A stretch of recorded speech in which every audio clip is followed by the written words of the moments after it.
السلام علیکم ورحمۃ اللہ وبرکاتہ۔ علماء سلف میں سے اکثر اور پہلی نسل کے لوگ غریب اور فقیر تھے۔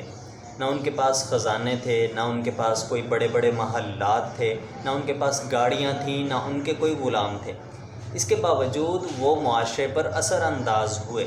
لوگ ان کی باتوں کا اثر لیا کرتے تھے، ان کی باتوں کو مانا کرتے تھے۔ اس کی وجہ اور سبب یہ ہے کہ انہوں نے اپنی صلاحیتوں کو خیر کے کام میں لگایا تھا، اچھے کاموں میں استعمال کیا تھا، اور انہوں نے غربت کے باوجود انسانیت کی خدمت کی تھی۔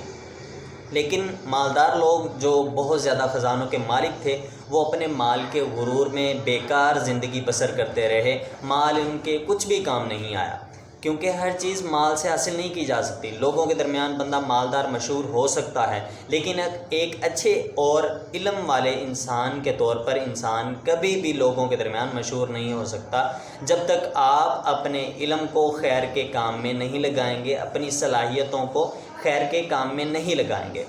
تاریخ ایسے لوگوں سے بھری پڑی ہے جو کہ بہت تھوڑے مال پر راضی ہو گئے اور انہوں نے بہت زیادہ نام کمایا۔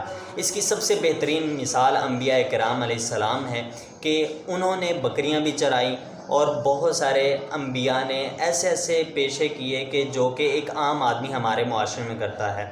داؤد علیہ السلام لوہار تھے، زکریا علیہ السلام بڑھئی تھے، ادریس علیہ السلام درزی تھے۔